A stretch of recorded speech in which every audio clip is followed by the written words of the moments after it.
2. Pode soltar aqui. Nós vamos falar sobre autoridade e submissão. O trono de Deus está estabelecido sobre a autoridade. Romanos 13, 1 e 2. Eu sei que tem muita gente que não gosta de ouvir isso, porque mexe com ela. E às vezes ela não entende. Mas você que tem dificuldade, abre o seu coração nesta noite. E deixa que o Espírito Santo fale ao teu coração, para que você entenda essa palavra. Hoje, quando a Nais estava cantando aqui sobre os ossos secos, né? Tudo. E eu estava ali ouvindo a música e lendo. E aí quando ela disse pessoas morrendo, e você que está sem fé. Mas essa palavra aqui tem muito a ver com muita gente que está morrendo e está sem fé. Porque às vezes burlou o caminho que é o princípio da autoridade. E hoje nós vamos ver sobre isso. Amém? Abriram? Amém? Amém. Então toda alma esteja sujeita às autoridades superiores, porque não há autoridade que não venha de Deus. As autoridades que há foram ordenadas por Deus. Por isto, quem resiste à autoridade, resiste à ordenação de Deus, e os que resistem trarão sobre si mesmo a condenação. Trarão sobre si mesmo a condenação. Trarão sobre si mesmo a condenação. Então, a maneira pela qual Deus exerce o seu governo, né, e define o princípio de autoridade aqui na terra, né, ele é a autoridade, e ele que estabeleceu tudo isso, né? Mas essa cadeia de autoridade, com extensão de comando, foi estabelecida por Deus com o objetivo de organizar, proteger e viabilizar, que é tornar possível, né, uma administração efetiva. A cadeia de autoridade é uma ordenação, e Deus, por isso, deve ser respeitada e conservada.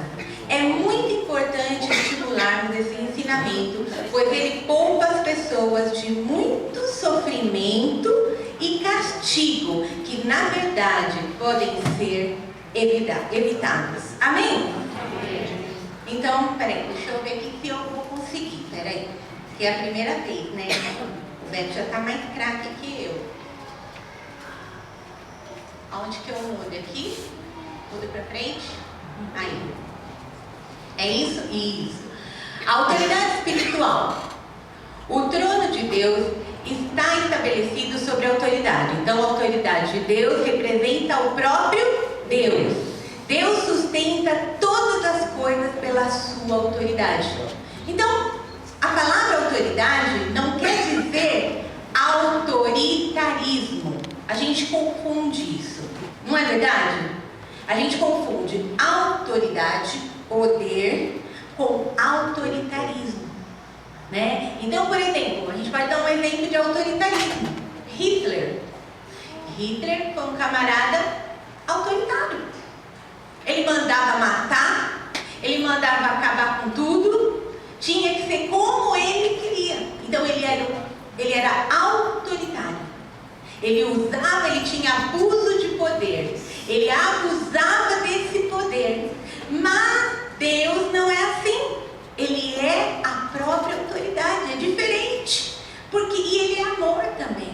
Amém? Então, nós vamos ver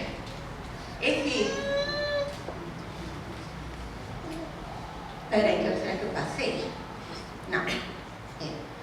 Todo o universo, somente Deus é a autoridade. E nada é maior que a sua autoridade. Todas as outras autoridades são nomeadas por Deus. Aí você diz assim: nossa, presidente, governador, né? O vereador. Mas é um bando de gente ladrão, né? Então a gente começa a questionar. Só que você orar e saber votar. Aí, votou, ele entrou, agora ele é autoridade, você tem que obedecer. Entenderam? Então não adianta, às vezes a gente toma atitudes erradas, fazemos errado porque não oramos. Então, toda autoridade. Agora, a partir do momento que você votou, você colocou essa pessoa ali, ela se torna uma autoridade. Presta atenção. Autoridade não é, quando a gente está dizendo assim, ó, a Dilma, nossa presidente, ela é autoridade. Não é a pessoa da Dilma. É a autoridade dela que ela tem como presidente. Ok? Estão entendendo? Então, é a autoridade que ela é exercida, está sobre ela. Então, por exemplo, Deus estabeleceu que ia ter governadores, reis, não é isso? Pai, mãe, chefe. Então, essa autoridade foi Deus que colocou. Agora, como é exercida, é diferente, mas a autoridade foi Deus que instituiu. Entenderam? Entenderam? Amém. Amém. Eu vou pregar meio dando aula, tá bom, gente? Eu gosto de estar explicando para vocês entenderem. Então, vamos ver o princípio de Lúcifer. Lá em tanto em Isaías 14, 12, 15, quanto Ezequiel 28, 13 e 17, falam a respeito da queda de Satanás. O princípio de Satanás é o princípio da autoexaltação. Existem apenas dois caminhos no universo: o caminho de Satanás e o caminho de Jesus. Não existe outro caminho. Então, lá em Isaías, né, eu vou ler rapidamente para os irmãos, diz assim: Rei da Babilônia, brilhante estrela da manhã, você caiu lá do céu. Você que dominava as nações, foi derrubado no chão. Antigamente você pensava assim: subirei até o céu e me assentarei no trono, acima das estrelas de Deus. Reinarei lá longe, no norte, no monte onde os deuses se reúnem. Subirei acima das nuvens mais altas e serei como Deus Altíssimo. Mas você foi jogado no mundo dos mortos, no abismo mais profundo. Então Satanás, ele quis ser igual a Deus. Ele quis o lugar de Deus, né, em algo que ele não era autoridade. Ele estava abaixo, mas ele quis. Ele teve aquela coisa, né, de querer ser. Então o princípio de Satanás sempre é a autoexaltação. Eu sou bom. Eu sou boa. Eu sou cara. É assim, Satanás. É a autoexaltação. Sempre é assim. O caminho de Lúcifer, né, que também é o caminho da autoexaltação. Sempre é. Não existe. Ele não é bonzinho. Ele é a ruindade, a maldade. Ele é tudo de ruim. E a exaltação está no coração dele. Então nós temos que tomar cuidado com isso. Agora nós vamos ver o caminho de Jesus. Vamos ver. Filipenses 2, do 5 ao 9, fala sobre isso.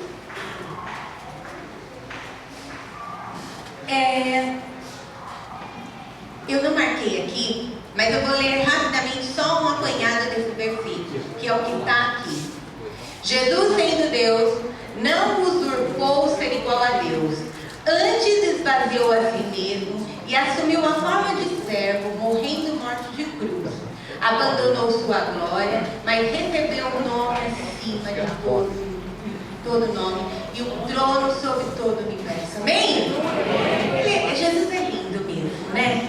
Ele mesmo sendo Deus, ele se humilhou. Ele não se colocou como sendo Deus. Ele não se usurpou, não se encheu de glória. Mas, né, ali no finalzinho diz assim: mas recebeu um nome acima de todo nome e o trono sobre todo o universo. Aleluia, né? Então o caminho de Jesus, né, foi se esvaziar. e receber o nome sobre todo nome. Amém? Então, a desobediência é pecar, né, contra a santidade. Então, Satanás, o que ele fez? Ele caiu, né? Então ele desobedeceu desde o princípio. Ele quis ser mais que Deus, ele queria estar no lugar de trono, e ele desobedeceu ao Senhor. Então ele desobedeceu, ele quis o lugar. Ninguém pode querer o lugar de Deus. Mas, né, ele veio para a terra e tentou, né, fazer o homem destruir. E qual foi o primeiro pecado que ele fez o homem cometer aqui na terra? A desobediência, né? Deixa eu só ver uma coisa aqui, peraí. Então vamos lá. Desobediência é pecar contra a santidade de Deus, mas a rebeldia é pecar contra a autoridade do trono de Deus. Então nós vamos falar um pouquinho agora e fazer assim, distinguir, né, essas coisas. Satanás, ele era rebelde, ele foi desobediente, ele quis o lugar de Deus. Mas Jesus veio e se esvaziou, e ele não quer ser igual a Deus, ele é diferente, né? Ele é Deus, mas ele se ocupa no lugar onde Deus colocou ele. Ele poderia ser, né? Eu sou bom, mas ele não é. Então nós vamos ver agora, né? Deixa eu só ver uma coisa aqui. Vamos voltar aqui. Então nós vamos falar agora sobre dois pecados, né? Que é ali. Nós vamos ver a desobediência, né? E sobre a rebeldia. Elas são iguais?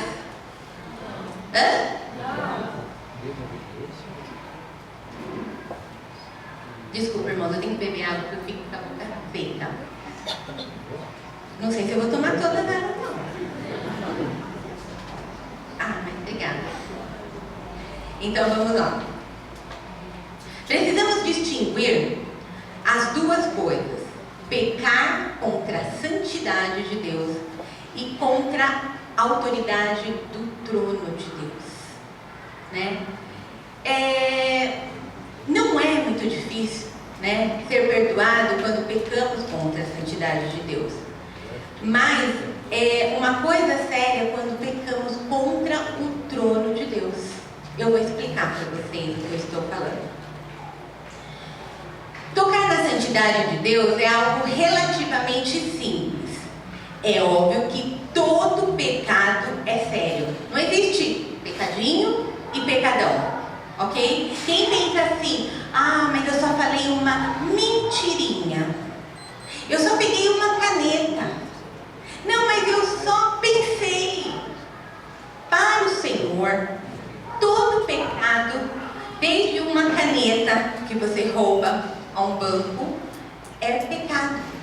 Tem o mesmo poder para Deus, só que existe as consequências, são diferentes. Então, quando nós pecamos, né, por desobediência, na santidade, né, que a gente diz assim, fulano pecou, né, ele traiu a esposa, ou a mulher, ou ele tem um pecado, ele é jovem, ele saiu com a noiva dele, eles fizeram sexo. Então, quando existe esse tipo de pecado, esse é um pecado contra a santidade de Deus, certo? A Bíblia não diz assim, sede santos porque eu sou santo. Quer dizer, seja separado, não faça as mesmas coisas que o mundo faz, seja separado. Então você tem que ter uma vida de santidade. Então quando diz isso, você está pecando contra a santidade de Deus. Então você pode perceber que às vezes esse tipo de pecado não aparece muito rápido. Aparece. Às vezes a pessoa fica lá fazendo as coisas erradas e não aparece. Não aparece. Às vezes depois de muito tempo vai aparecer. Mas é porque esse pecado né? É o pecado contra a santidade de Deus. Enquanto a pessoa, Deus vai dando tempo para ele, né? Ó, vai trazendo pregações, né? Vai falando. Deus usa alguém para ver se a pessoa reconhece que pecou.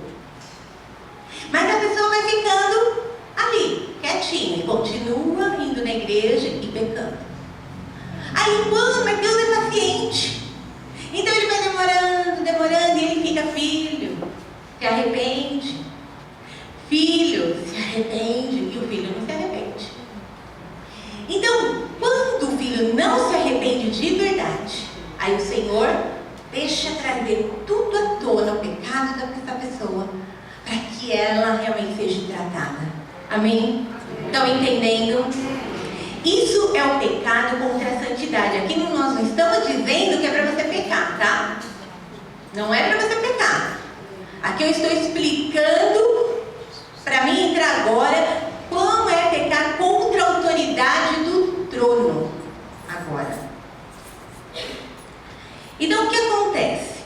Quando a gente peca contra a autoridade, né, do trono de Deus, aí ele age imediatamente e não há esse tempo de espera e não há paciência, e ele trata imediatamente. Qual é a diferença entre o pecado de santidade e o pecado contra o trono de Deus? Então eu vou dar um exemplo. Então eu vou pegar o Arthur como exemplo.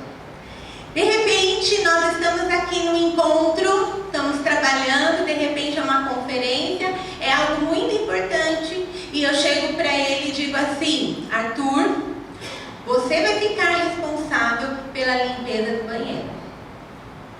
E ele, imediatamente, ele diz assim: ok, vou fazer.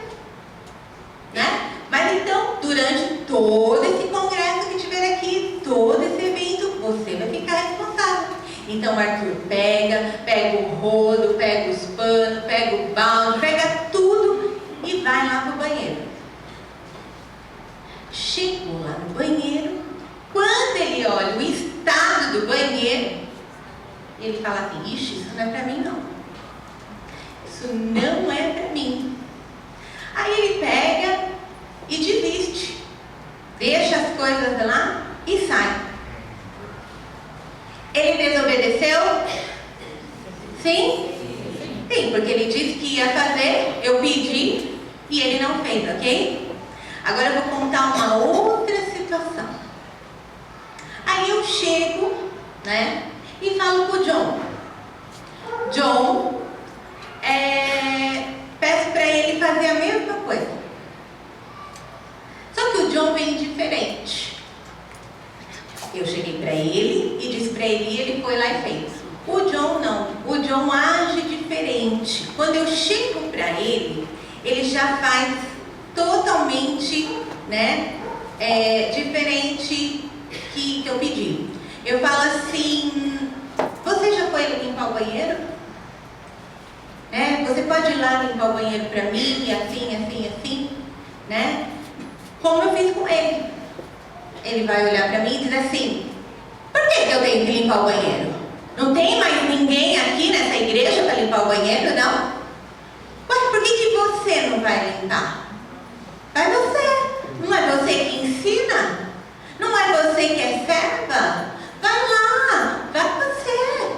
Eu não vou. Tá pensando que eu sou o quê? Tô com cara de quê? Foi igual a atitude do John, do Arthur? Não. A atitude dele foi o quê? De rebeldia. A dele foi de desobediência. A dele foi de rebeldia. O Arthur, né? Eu posso chegar nele e falar para ele, né? Falou: Arthur, falei para você limpar e você não foi. Aí ele vai falar para mim: opa, Tânia, ai, né? Mas o Arthur é aquele meio preguiçoso, né? Então aí ele vai falar assim: ai, não é que quando eu vi aquela sujeira, né? Eu não quis ir lá limpar. Ai, credo, né? Ah, estava muito fedido o banheiro. Não quis ir, mas tudo bem, eu vou. O Arthur A princípio ele desobedeceu, mas depois, quando eu conversei com ele, ele foi lá e fez. Ele teve atitude de desobediência, porém ele foi e limpou, ok? Aí eu chego pro John de novo e converso com o John e chego, e aí, John, você já limpou o banheiro? Aí ele olha pra mim, você tá achando que eu tenho cara do quê, hein? Eu já não falei que eu não ia limpar. E outra, quem tem que limpar é quem sujou, não sou eu. Quem sujou tem que limpar, não eu. E aí o John continua, né? E aí ele ergue assim a cabeça, igual a de serpente, né? E já destila o veneno para mim. Porque é assim que os rebeldes fazem. Eles destilam veneno. Eles não obedecem, eles são rebeldes, né? Então a diferença do pecado contra a santidade, né, é uma desobediência, e que Deus permanece um tempo para te tratar, Ele vai te dando oportunidade. Mas a rebeldia, não. É imediato que Deus vai começar a tratar. Estão entendendo? Amém? Então, nós precisamos entender que a rebeldia, ela toca no trono de Deus. Ninguém toca no trono de Deus. Nós precisamos entender que isso é uma coisa muito séria. Agora nós vamos ver aqui exemplos de rebelião. Nadab e Abiú. Em Levítico 10, de 1 a 2, por favor, pode abrir. Levítico 10, 1 e 2.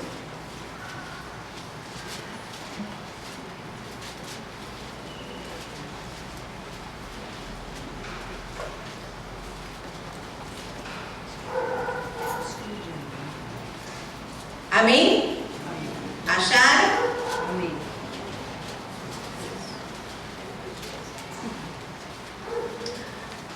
Ok, diz assim: Nadab e Abiú, filhos de Arão, pegaram cada um seu queimador de incenso, colocaram incenso dentro, puseram fogo e apresentaram a Deus o Senhor como oferta, mas não fizeram isso de acordo com as leis de Deus, e por isso ele não aceitou a oferta. De repente saiu fogo da presença do Senhor e os matou, e assim os dois morreram ali onde Deus estava. Então, aqui está falando que Nadab e Abiú eram filhos de Arão. Arão, ele era um sacerdote. Se Arão era um sacerdote, os filhos dele trabalhavam com ele, também eram, ok? Mas quem era instituído, o que era a autoridade ali? Era Nadab e Abiú ou era Arão? Arão. Era Arão. Arão era a autoridade ali. Porém, eles poderiam estar ali, eles ajudavam, eles faziam, eles poderiam estar fazendo tudo. Mas aqui fala que eles pegaram da conta deles, porque quem é sacerdote não poderia fazer só o que quer, né? Então eles falam assim, ó: pegaram cada um seu queimador de incenso, colocaram incenso dentro, puseram fogo e apresentaram ao Senhor como oferta, mas não fizeram isso de acordo com as leis de Deus. Por isso ele, que é Deus, não aceitou a oferta. E de repente saiu fogo da presença do Senhor e os matou. E assim os dois morreram ali onde Deus estava. Então, o que quer dizer aqui? Que eles apresentaram fogo estranho. Eles colocaram fogo estranho, né? Então, fogo estranho é aquele que tem origem em nossa presunção humana. O que é presunção humana? Soberba. Então, eu acho que que eu estou fazendo certo, eu vou e faço. E não peço autorização de Deus para fazer. Eles acharam que eles podiam pegar o incenso, o queimador de incenso, colocar o incenso e apresentar ao Senhor. Mas eles não perguntaram para o Senhor: Senhor, é para nós fazermos? Simplesmente eles foram lá e colocaram. E a Bíblia diz que porque fizeram da forma que eles fizeram, eles foram, veio o fogo do céu e queimou eles, e eles morreram na hora. Então, quer dizer, os filhos de Arão, eles foram desobedientes, né? Então, na verdade, é que eles estavam tendo uma atitude de rebeldia, né? Então, aqui assim, ó, Deus não mandou que ele fizesse nada. Mas só que como a presunção do homem faz com que o homem se rebele. Eu sei, eu posso, sou eu que mando, sou eu que faço. Então, quando eu tenho essa presunção, eu não escuto a Deus. Eu não ouço Deus, porque eu faço como eu quero. É como eu quero. Então, o que aconteceu com eles foi isso. Eles não perguntaram para o Senhor, eles foram presunçosos e chegaram ali e fizeram e morreram. Então, de repente, né? Hoje eu vou ler aqui que eu escrevi. Tem muita gente fazendo coisas que Deus não mandou fazer. São até coisas boas. Querem fazer as coisas ser o que Deus não quer que ele seja.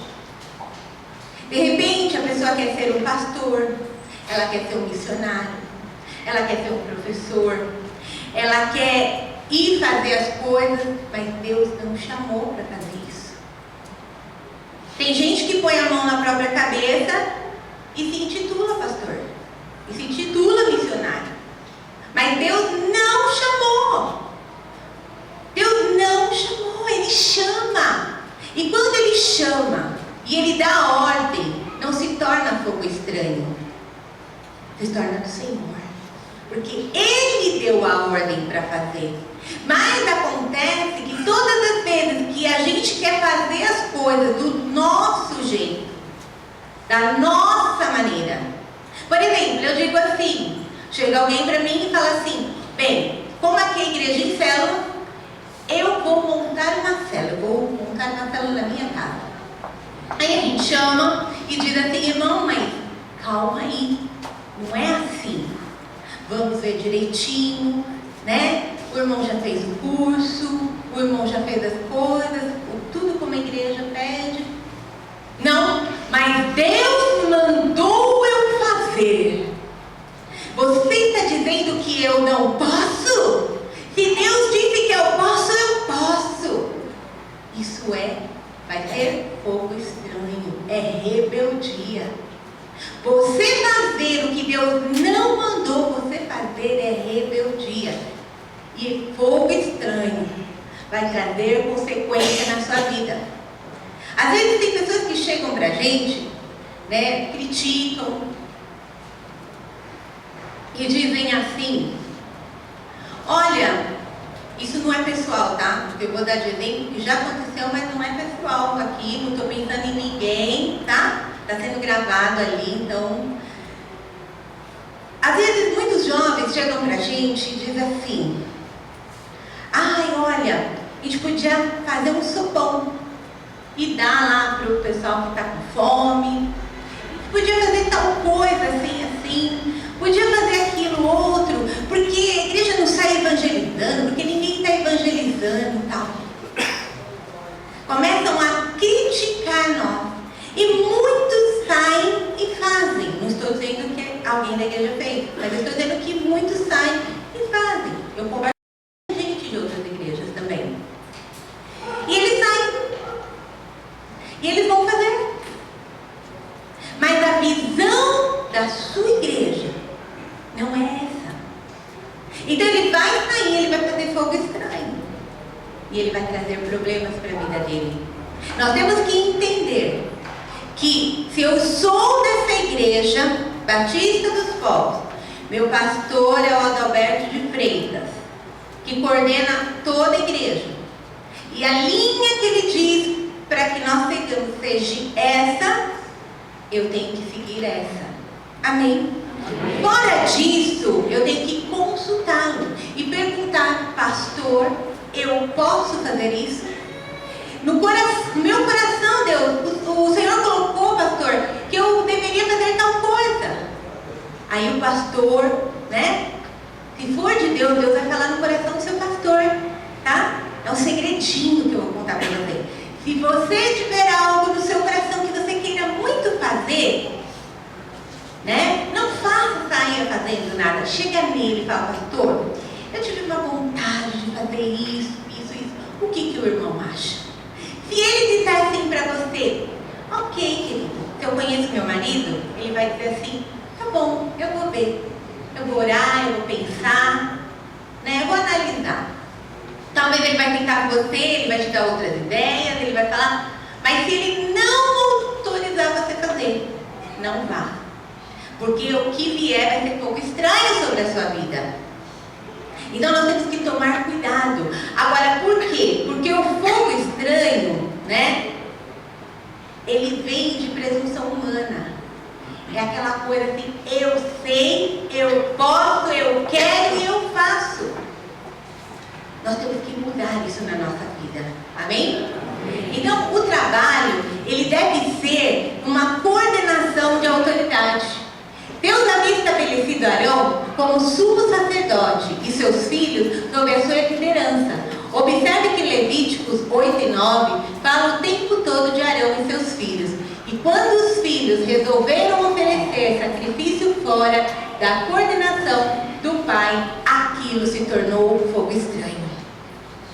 Então, muitas vezes nós temos, por causa da desobediência e por causa da nossa geração adâmica, porque essa carne não se converte, certo? A Bíblia diz que do pó nós viemos e do pó nós vamos voltar. Então a nossa carne, ela não se converte. Então o que acontece? Nós temos que mortificá-la. Então muitas vezes nós queremos fazer as coisas na nossa força, mas precisamos mudar. Amém? Amém. Tem que falar um amém forte porque tem gente dormindo. Deve estar muito cansativo. Uma coisa interessante: fogo estranho produz morte. Quantas pessoas que resolveram fazer as coisas por si próprias e morreram?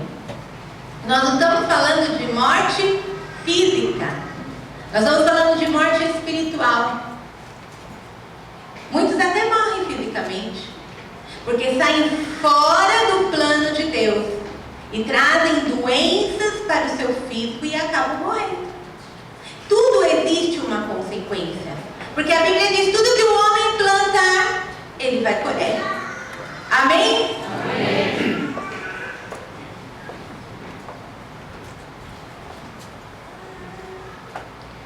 Vamos ver. O serviço, gente, eu não enxergo direito longe, tá? Então eu vou ler aqui. O serviço origina-se em Deus. O princípio do fogo estranho é fazer algo que Deus não mandou.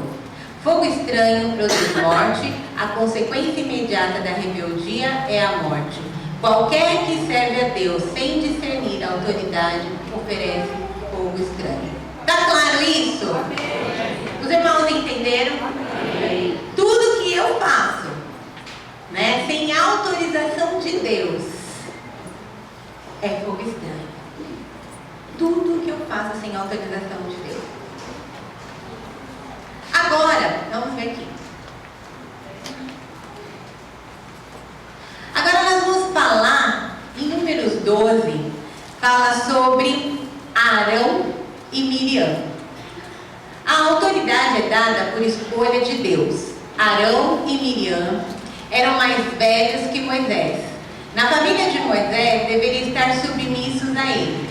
Mas na obra de Deus, Moisés era o cabeça. Moisés tomou uma mulher etíope e era correto que eles tratassem da questão no âmbito da família, mas falharam quando tocaram na autoridade de Deus. Então aqui nós vamos ver um problema familiar, né? Então, Arão, Miriam eram mais velhos que Moisés, certo? Então, eles não gostaram que Moisés casasse com uma mulher etíope. Né? Por algum motivo, a Bíblia não detalha nada, mas a gente não sabe se Moisés talvez ficou viúvo da primeira mulher, né? E ele escolheu essa mulher para se casar. Só que os seus irmãos mais velhos não concordaram. Mas como diz o ditado, roupa suja se lava em casa, não é verdade? Então eles tinham que ter chamado em família e falado assim, como irmãos. Aqui nós não estamos falando como autoridade, ok? Mas Moisés, né? Como que você foi casar com essa mulher, né? Como que você foi fazer isso e tal? E eles se acertassem. Só que não aconteceu isso. O que aconteceu? Miriam, ela acabou expondo Moisés a essa situação publicamente. Só que Moisés Deus tinha colocado ele como autoridade sobre o povo. Ele era autoridade sobre o povo. Arão e Miriam eram irmãos mais velhos. Porém, Moisés, ele era autoridade sobre o povo ali, né, no povo de Israel. Quem Deus usou para tirar o povo lá do Egito? Moisés. Então, para quem Deus deu autoridade? Moisés. Ok. Mas quando Miriam pegou e começou a falar sobre essa esposa dele lá, né, e dizendo tudo, a Bíblia diz que Deus se irou. Deus ficou muito bravo com Miriam. Isso lá em Números 12, de 1 a 15, né? Fala sobre isso, que logo nos primeiros livros, né, no começo dos versículos, fala que Miriam, ela acabou desafiando, de certa forma, Moisés. E deixou Moisés envergonhado no meio do povo. E Deus viu isso. E o que ele fez?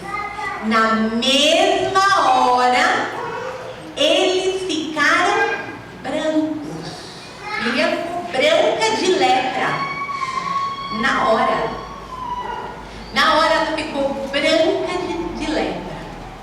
E Arão viu aquilo, ficou totalmente perdido ali, nervoso, e pediu a Deus misericórdia. Vamos abrir em Números, vamos ver lá. É melhor, eu estou contando, mas eu acho melhor a gente ler.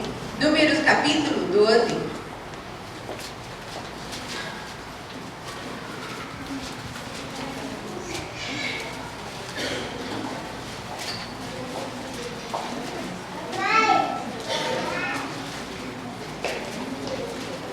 Amém?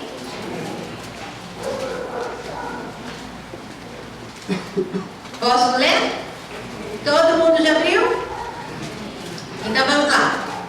Moisés havia casado com uma mulher da Etiópia e Miriam e Arão começaram a criticá-lo por causa disso. Você ouviu aqui? Criticá-lo. E eles disseram: será que o Senhor tem falado somente por meio de Moisés? Será que não tem falado também por meio de nós? E o Senhor ouviu o que eles disseram. Moisés era um homem humilde, o mais humilde do mundo. 4. Logo em seguida, o Senhor disse a Moisés, Arão e Miriam: vocês três aí, vão para a tenda sagrada.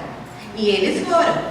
E o Senhor desceu na coluna de nuvem e ficou na entrada da tenda. Depois chamou Arão e Miriam. E quando eles chegaram, Deus disse: agora escute o que eu vou dizer. Quando há profetas entre vocês, eu apareço a eles em visões e falo com eles em sonhos. Com o meu servo Moisés é diferente, pois eu coloquei como responsável por todo o meu povo, pois eu falo com ele face a face, claramente já viu a minha forma. Como é que vocês se atrevem a falar contra o meu servo Moisés? E aí o Senhor Deus foi embora, muito irado com eles. E assim que Deus saiu, a nuvem que estava sobre a tenda desapareceu.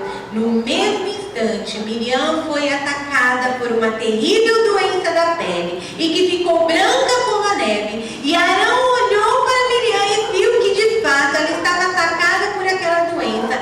E Arão disse a Moisés: por favor, chefe, eu lhe peço que não nos faça sofrer o castigo por causa deste pecado que cometemos no momento de loucura.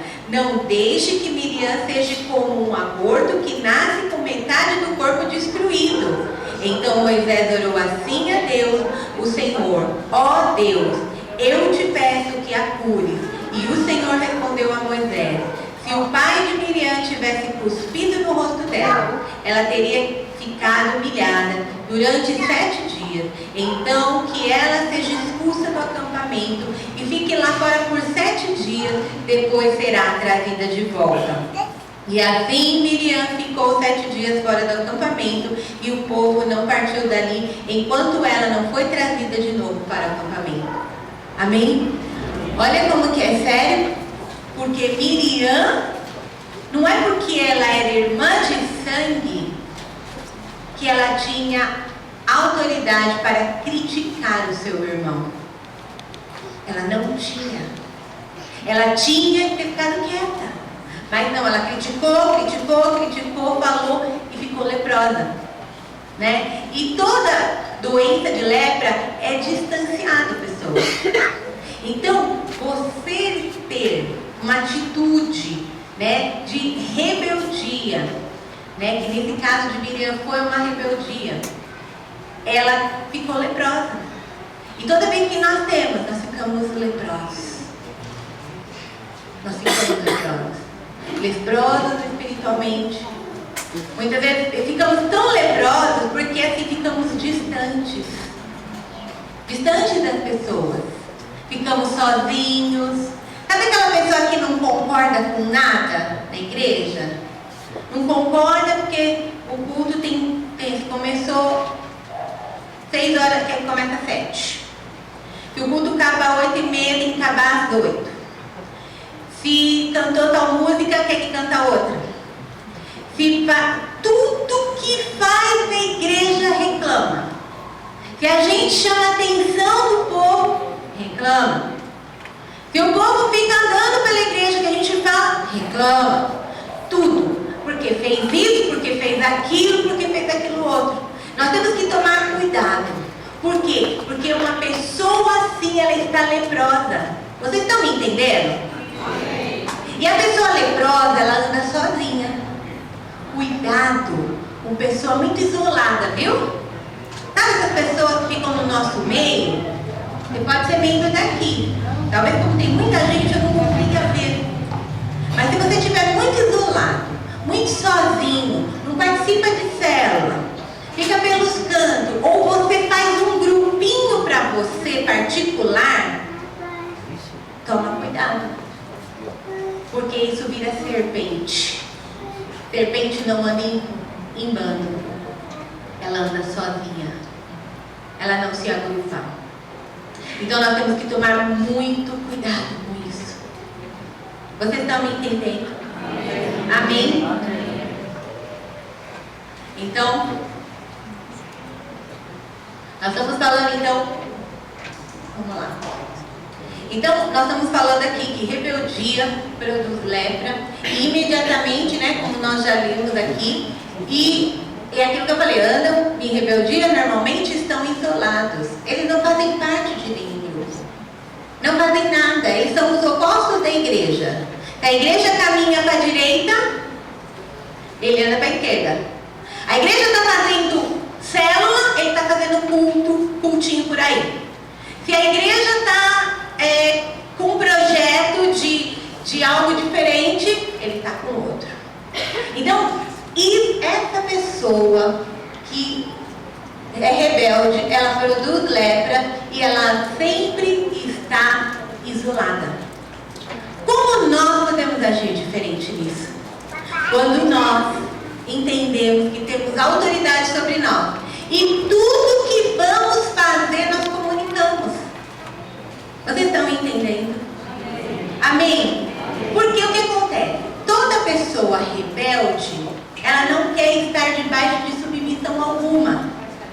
Ela não quer estar submissa à autoridade. Então o que ela faz? Ninguém tem nada com a minha vida. Eu não tenho que dar satisfação para ninguém. Mas isso é um leproso. É uma pessoa doente, né? E que é rebelde. E que vai fazer fogo estranho. E que vai ser consumido pelo Senhor. É a palavra que diz, não sou eu. Não sou eu.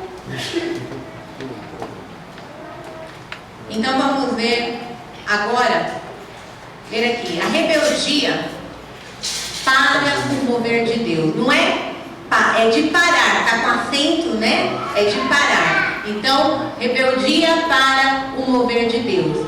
A palavra de Deus diz que a nuvem parou e não se moveu enquanto não se resolveu a questão de rebeldia.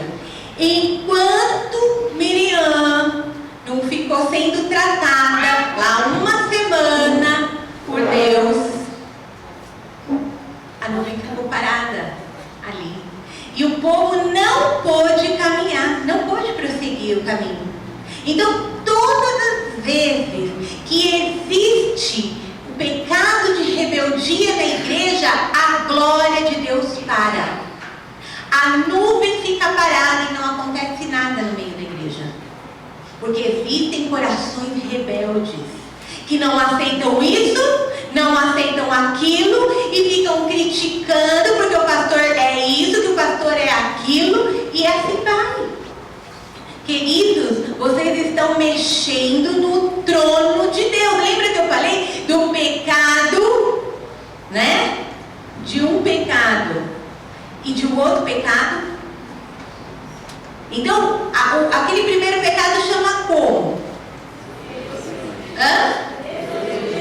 A desobediência. Então, a desobediência, o Senhor tem paciência, né? Você, desobediência, faz uma coisinha, outra ali, o Senhor vai com cuidado.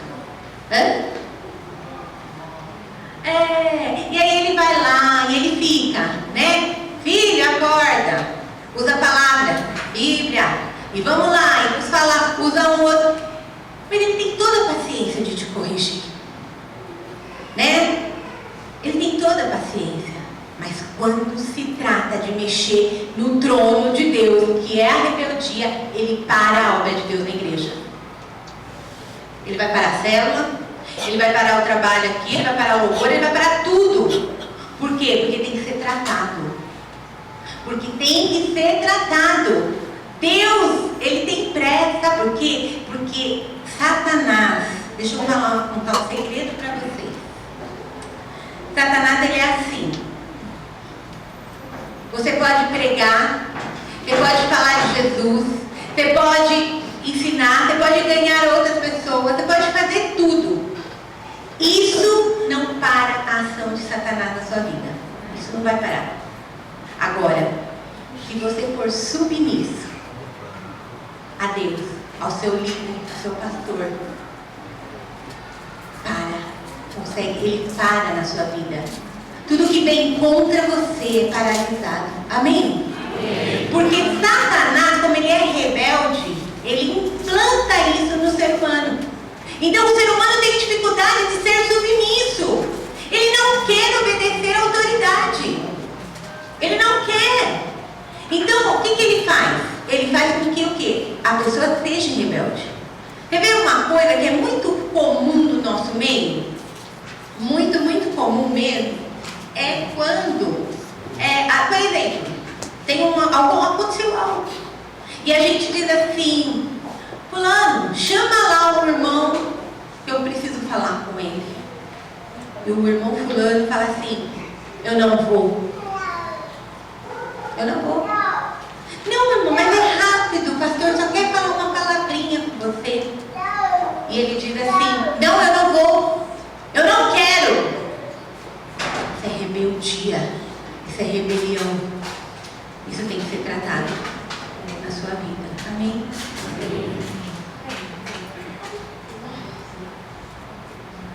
Então vocês entenderam que a rebeldia para o mover de Deus? Vocês entenderam? Então olhe para a sua vida. Será que não existe nenhum ponto de rebeldia? Porque assim, esses dias eu venho falando, eu falei isso um pouco sobre na terça-feira, e falando sobre isso, estudando. E eu tenho falado com Deus: se tiver algo, mostra para mim, Senhor, na minha vida. Pergunta para o Senhor se na sua vida existe isso. Você quer parar o mover de Deus na sua vida? Você quer que as promessas do Senhor aconteçam? Então, vamos parar e sondar o nosso coração.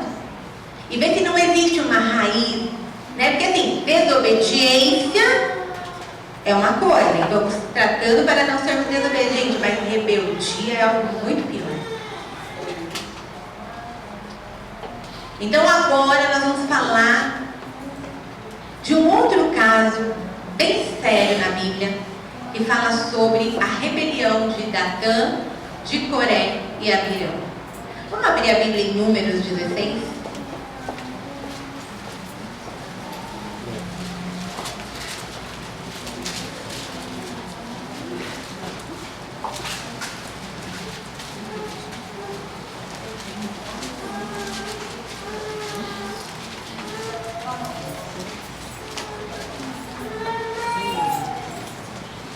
Número 16, capítulo 16.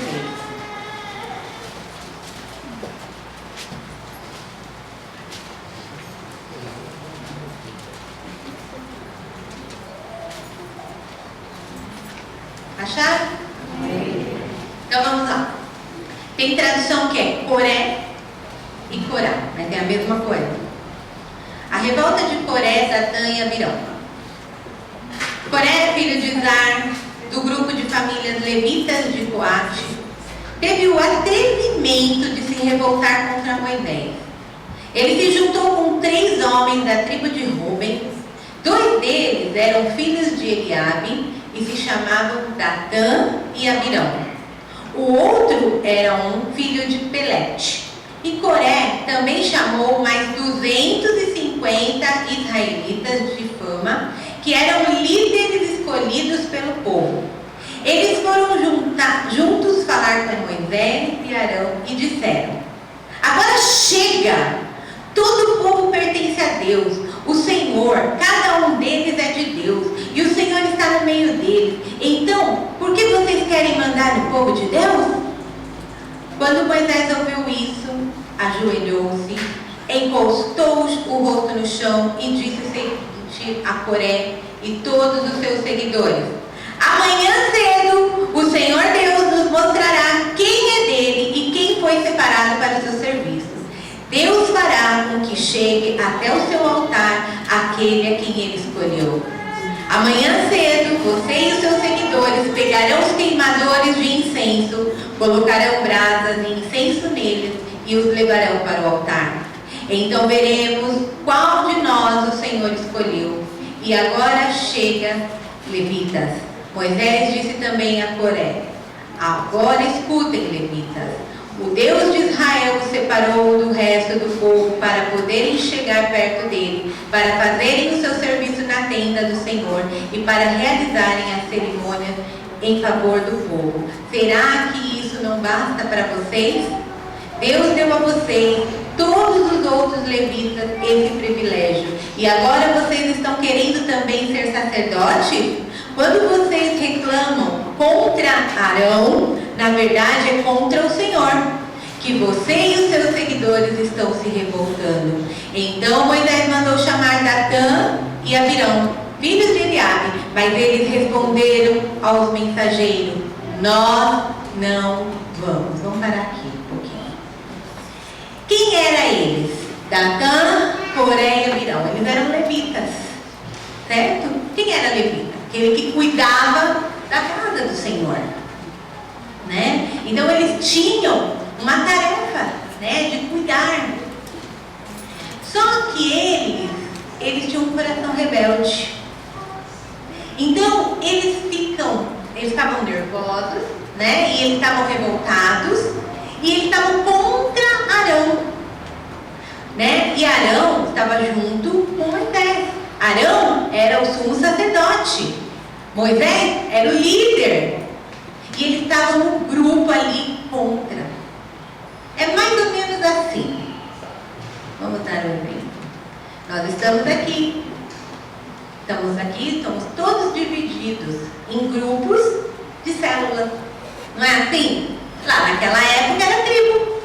Então, quem não pertence a célula nenhuma, por favor, levanta a mão. Quem não pertence a célula nenhuma, pode levantar a mão bem alto para mim ver. Ok, pode abaixar. São poucos que não pertencem. Então, o restante todos são bem poucos. Deve ser o quê? Nem 10% que não vai. Mas vocês estão divididos em células, certo? Então tem o discipulador e tem os líderes da célula. E vocês, existe o anfitrião, que é o dono da casa, e vocês estão todos ali frequentando a célula, ok? Então, existe o discipulador Gilson, ele está ali, o Moisés, a Naida, o pastor Eduardo e o Luiz, né? E aí eles estão cuidando das suas respectivas células, o seu grupo, né?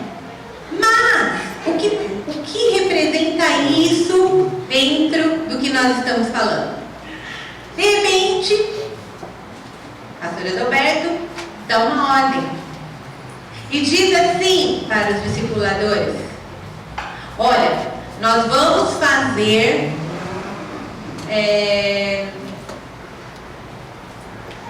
uma semana de jejum e oração, e todos vão entregar o jejum à noite, todos os dias da noite.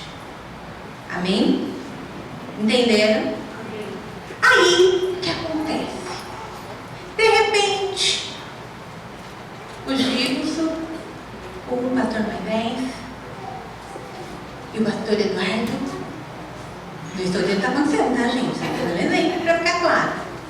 E aí eles chegam, os três, e falam assim: ah, mas eu não estou achando certo isso que o pastor está fazendo, não. Porque o povo trabalha, o negócio é esse, de ficar vindo na igreja à noite para entregar o jejum. Pode cada um, vai para sua casa. Não precisa. Para que vai fazer isso? Não tem necessidade. E aí, de repente, o pastor fica sabendo. E ele chama eles e fala: vem aqui, meus queridos, o que está acontecendo?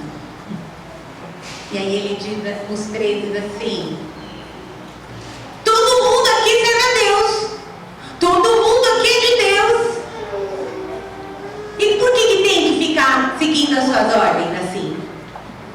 Só você que serve a Deus? Só você é o poderoso aqui na igreja? Nós não concordamos com isso. E aí o pastor Adalberto, com toda a paciência que ele tem, viu, irmãos? Eu tenho aprendido com ele.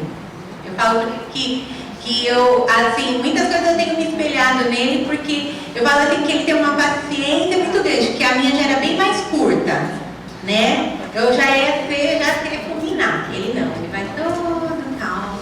E aí ele vai chamar os três, aí ele vai conversar e vai dizer assim: mas queridos, você não está entendendo que foi algo que Deus colocou no meu coração? E tal. Então é simples, você convoque as células que vocês estão dirigindo aí, né? Que tem os seus líderes. Vocês convoquem para todos estarem aqui, todos os dias entregando jejum. E aí, os três olham para ele e digam: nós não vamos. Foi o que Datã, Coré e Abirão fez. Nós não vamos. Então, Moisés disse assim: agora vou voltar lá a palavra e vamos continuar lendo o que aconteceu. Nós paramos agora no 13, né? Será que não basta você ter nos tirado de uma terra boa, rica, a fim de nos fazer morrer neste deserto? E além disso, ainda quer mandar em nós? Na verdade, você não nos trouxe para uma terra boa e rica, nem nos deu campos e plantações de uvas para serem nossa propriedade. E ainda por cima, está querendo nos enganar? Nós não vamos. Então Moisés ficou muito zangado e disse a Deus: ó Senhor, não aceites a oferta desses homens. Eu nunca prejudiquei a nenhum deles, nem tirei deles o mesmo um jumento. E aí Moisés disse a Coré: amanhã você e os seus 250 seguidores venham até a tenda sagrada, e Arão também estará ali. Cada um de vocês pegará o seu queimador de incenso, colocará incenso nele e o levará até o altar. Assim, cada homem pegou o seu queimador de incenso, pôs brasas e incenso nele, e todos ficaram na entrada da tenda sagrada, com Moisés e Arão. Então Coré reuniu todo o povo e eles ficaram diante de Moisés e Arão na entrada da tenda. E de repente, a glória do Senhor apareceu a todo o povo. E o Senhor disse a Moisés e Arão: saiam do meio dessa gente, pois eu vou acabar com eles agora mesmo.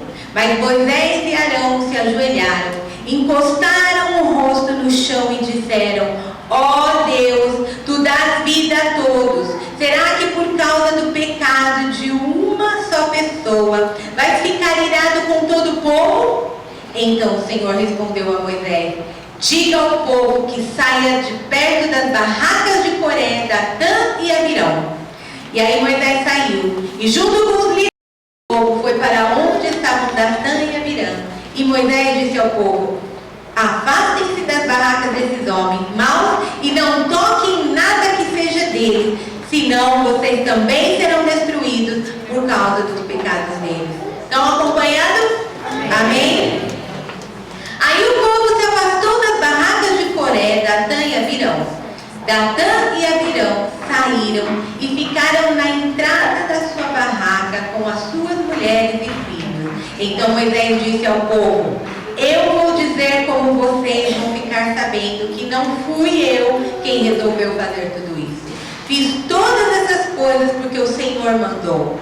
Se estes homens tiverem morte natural, como todos os outros, sem nenhum castigo de Deus, então o Senhor não me enviou. Mas se ele fizer acontecer alguma coisa fora do comum, e se a terra se abrir e engolir essa gente com tudo que eles têm, e eles descerem vivos para o mundo dos mortos, vocês ficarão sabendo que estes homens rejeitaram o Senhor. Agora que é forte. E aconteceu que assim que Moisés acabou de falar, a terra se abriu debaixo deles e os engoliu com as suas famílias, junto com todos os seguidores de Coré e todos os que eles tinham. Assim desceram vivos para o mundo dos mortos, e eles e tudo que possuíam, a terra os cobriu, e eles desapareceram. Ao ouvirem os gritos deles, todos os israelitas que estavam ali saíram correndo e gritando: e a terra vai engolir a gente também. Então o Senhor enviou fogo e matou os 250 homens que haviam oferecido incenso. Uau! Nossa, que coisa terrível! O preço da rebeldia. O povo não fez muita coisa errada lá no deserto? Não fez? Foram desobedientes, adoraram bezerro de ouro, fizeram tantas coisas erradas, e o Senhor sempre perdoando, não foi? Mas por que aqui, nesse caso, o Senhor abriu a terra e engoliu todos vivos? E depois, porque não foi um terremoto, foi assim, ó, abriu, caíram e a terra fechou. E aqueles 250 150 homens que tinham posto, né, o incenso, né, fogo estranho, né, que é fogo de rebeldia. A Bíblia diz que o fogo desceu e queimou a todos. É muito sério isso. Quando nós temos, né, emprestado a nossa língua, a nossa boca para Satanás, nós vamos passar e padecer por muitos problemas. Porque nós murmuramos, nós reclamamos e nós ficamos falando. Uma coisa é você chegar até nós e comunicar a sua dificuldade. Outra coisa é você sair falando mal da gente, criticando a gente. Estão entendendo? Ó, Miriam, ela criticou a atitude de Moisés. Ela criticou e ficou leprosa.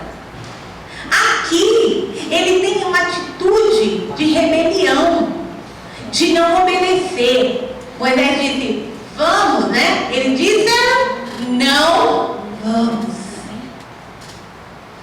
Então, muitas vezes, nós temos essa atitude de rebelião sobre autoridade. Não é só autoridade, nós estamos falando aqui, só autoridade espiritual. Autoridade também em casa, com o nosso chefe. Tudo é autoridade. Lembra que eu comecei lá no começo que eu disse que toda autoridade, quem deu? Foi Deus. Foi o Senhor quem deu. Então não importa se o pai é bom, se é ruim, se o chefe é bom, se o chefe é ruim, se o pastor é bom ou é ruim. Não interessa. A autoridade é autoridade instituída por Deus. Aí você pode ter pensado assim, poxa, por que eu nasci nessa casa? Por que eu tenho uma mãe assim? Por que eu tenho um pai assim? Ah, porque é uma perseguição no meu serviço. Mas será que não é porque você tem um coração rebelde e insubmisso? Será que quando chega assim aqui na igreja e diz assim, ah, mas o pastor só me persegue. Persegue meu filho, persegue a minha família, persegue tudo que eu vou fazer. Será que o pastor está perseguindo? Ou será que são as suas atitudes que estão levando a tudo isso? Entende, queridos? Amém? Amém. Então é muito sério, né? Então aqui, ó, vamos só ler aqui que eu já falei, mas eu vou ler aqui. O grupo de Coré era levita, ele representa os espirituais. O grupo de Datã e Abirão era a tribo de Rúben, eles representam os líderes. Além deles se levantaram outros 250 líderes do povo. Uma coisa é a rebelião do povo, mas a outra é quando os líderes se rebelam. Quando eu dei o exemplo do Gilson, o pastor Moisés, o pastor Eduardo, eu estava dizendo de líderes. Então aqui, Datã, né, Coré e Abirão, eles eram líderes. Eles se rebelaram.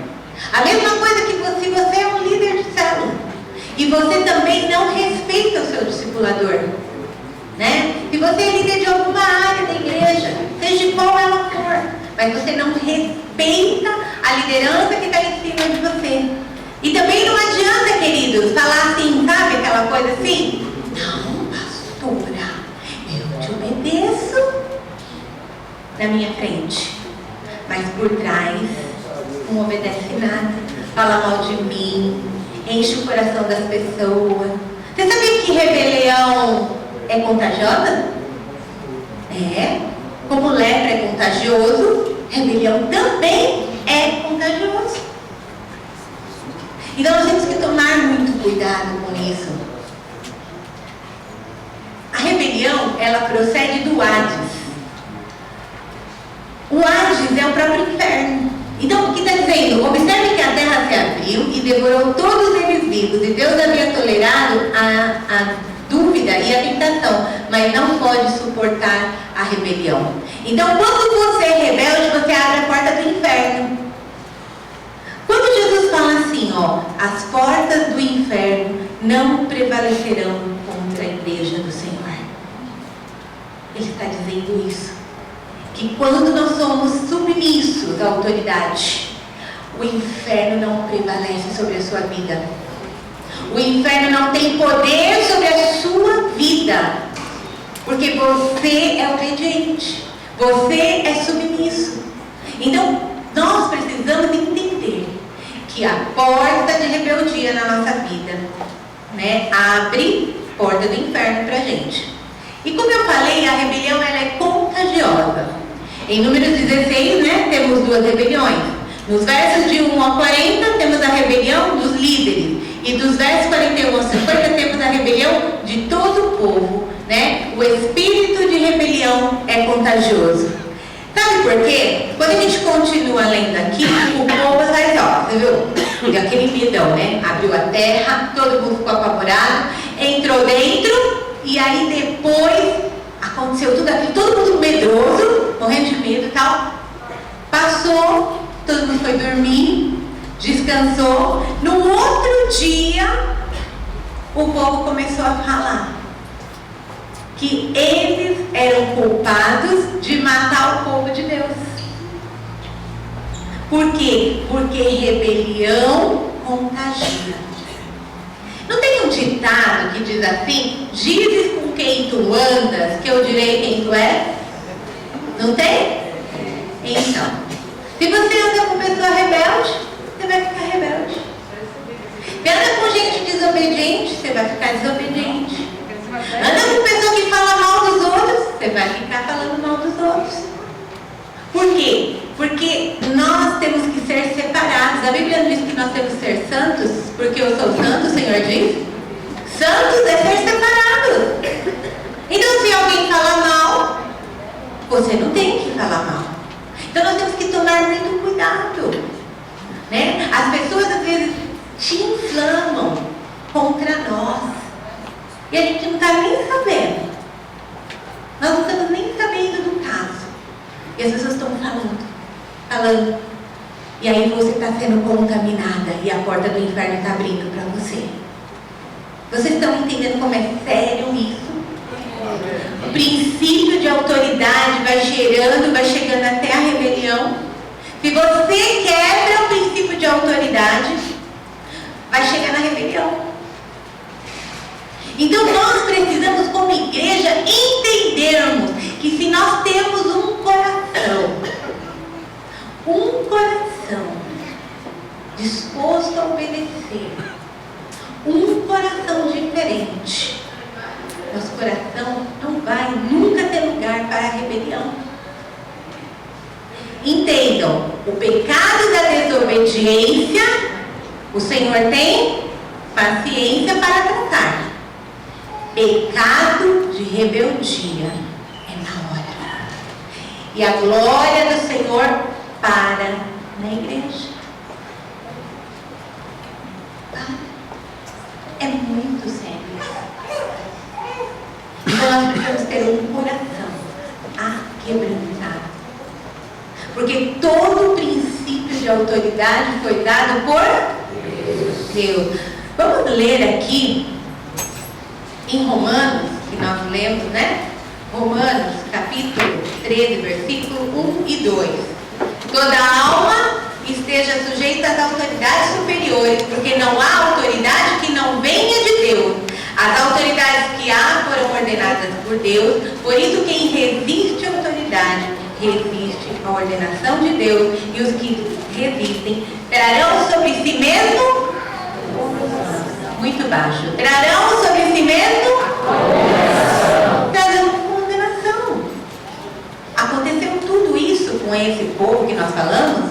Nadab e Abiú foram queimados, certo? Miriam e Arão. Miriam ficou leprosa. Coré, Datã e Abiram, o que aconteceu com eles? Foram exterminados, foram mortos. Então, toda desobediência, e que no caso que é rebelião, ela traz condenação. Então aqui eu não estou dizendo que é para vocês ficarem desobedecendo não, tá? Não é porque Deus tem paciência que você vai ficar desobedecendo. Não. Mas o que eu quero dizer é a diferença quando somos desobedientes e quando somos rebeldes. Está claro? Amém? Amém. Ficou claro isso? Amém. Atitudes de rebeliões são atitudes que saem do coração. Um coração vingativo. Um coração de raiva. Mas uma atitude de desobediência é diferente. Como eu disse o exemplo do Arthur com o John. Quando eu disse que eu pedi para o Arthur limpar o banheiro, ele foi, quando viu que o negócio estava feio, acabou não fazendo. O outro, quando eu pedi, ele já foi duro comigo. E disse que ele não tinha obrigação de fazer. Mas olha para o teu coração. Será que você tem tido atitudes assim na sua casa, no seu emprego, na sua célula, na igreja? Será que você tem tido essa atitude? E entende que toda autoridade vem do Senhor? Você entende isso? Porque se você não entende, você precisa abrir o coração nessa noite para você entender. Feche os teus olhos agora.